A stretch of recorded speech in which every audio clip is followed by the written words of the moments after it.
We've all seen the word edgy to describe an OC, either on YouTube, DeviantArt, or basically any social media. But is being edgy really that bad?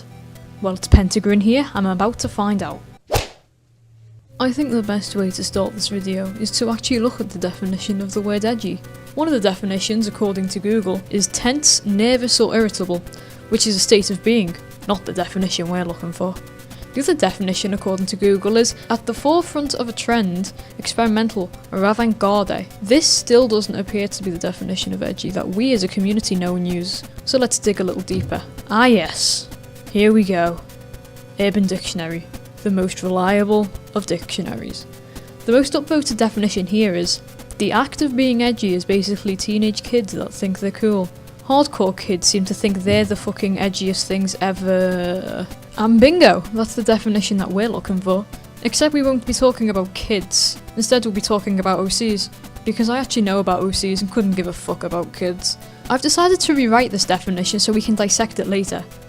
I've decided to choose, the act of being edgy is basically an OC that the artist thinks is cool. The more hardcore an OC, then the edgier they are. Of course, many factors are going to come into play to decide whether an OC is edgy or not, but this is a good enough starting point. So what makes an OC edgy? That's debatable. In the art and review community, it's commonly assessed on how powerful the character is written, their personality, backstory, colour scheme, and sometimes it can even be down to their name. Let's start with the character's name. If we type edgy OC into Google, we find that a lot of the examples are characters with words like dark, blood and black in their name. Words that often give off a more sinister sounding vibe, but don't take that much effort to think of, are the main culprits here.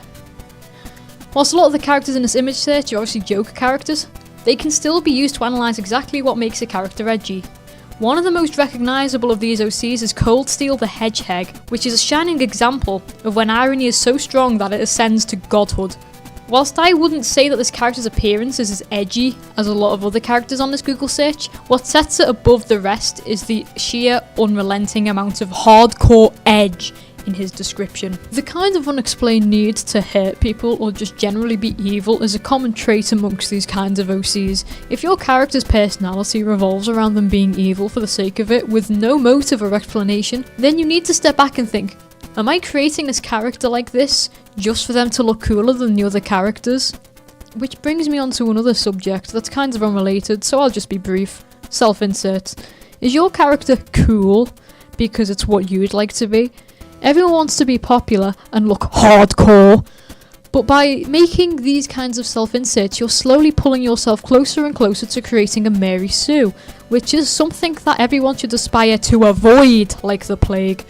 I guess I'll save the discussion of Mary Sues for another video, but it seemed to be rather apt to mention them in this context since a lot of these hardcore OCs lack character flaws, or their flaws are constantly trying to be justified by the artist or writer.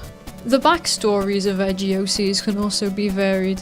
There's many different examples, but I'll list a few common ones off the top of my head.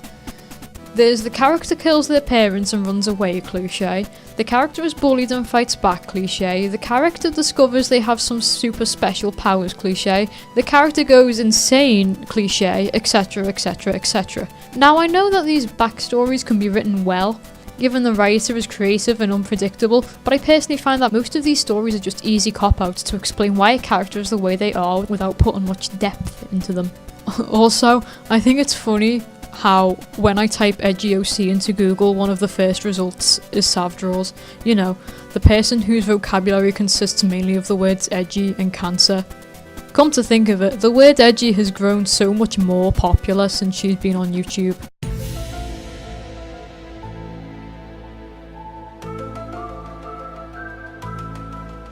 Anyway, I can finally get onto one of my favourite things to talk about, character designs.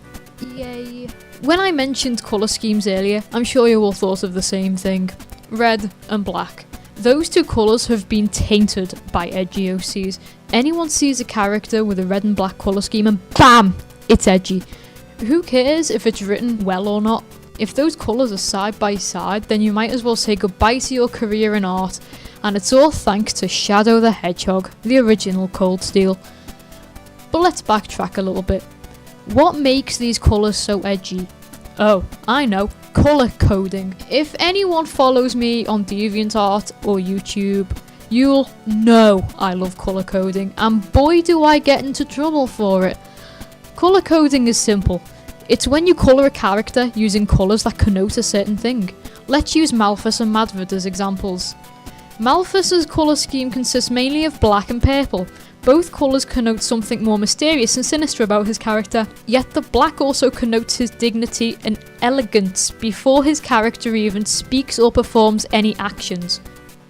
Madvid, on the other hand, has a more vibrant colour scheme consisting of a lot of red, black and white.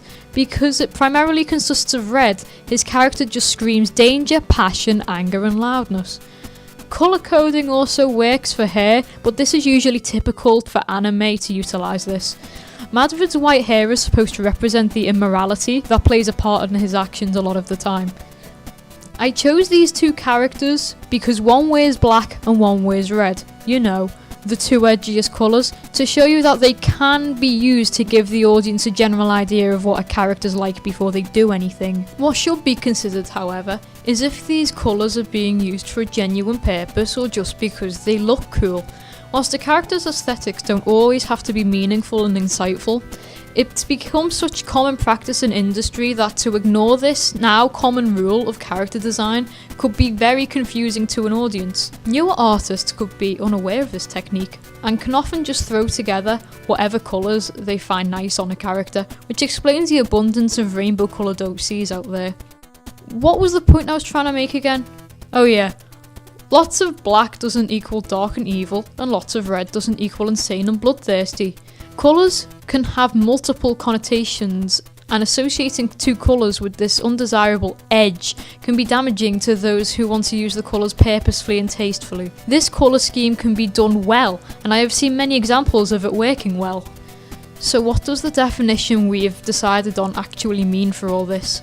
We've established that an OC that is made purely to be cooler than other characters is a bad idea, especially if you're trying to write a character that is supposed to be sympathised with.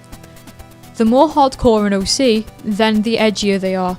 Honestly, this is subjective. One person's version of hardcore or edgy can be totally different from another person's.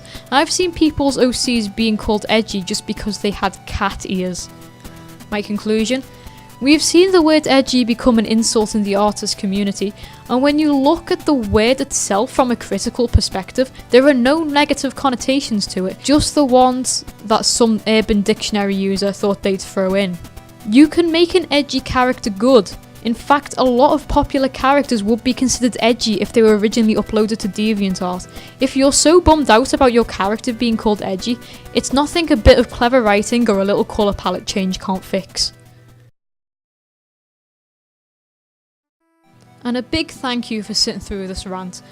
This is one subject I'm really passionate about because people are throwing this word around left, right and centre, and they don't realise that they're also adhering to the definition of the word itself. Take a look through the comment sections of some cringe compilation videos. You'll notice a lot of people either make recycled jokes about how something's edgy, or they spit out the same bleach joke every other comment. If you want to check out my rant about animation meme compilations, the annotation is right there. I'm hoping to make some reviews of OCs in the near future as well. If you have an OC you'd like to be reviewed, then hop on over to my DeviantArt page and send me the character you want reviewed. If you're liking my content so far, then feel free to subscribe. I'm very grateful for the subscribers I have so far, but if there's any content you want me to produce, let me know in the comments section. And with that, I'm out. Bruh, look at this dude. Wait till you see the. No, no, no, no.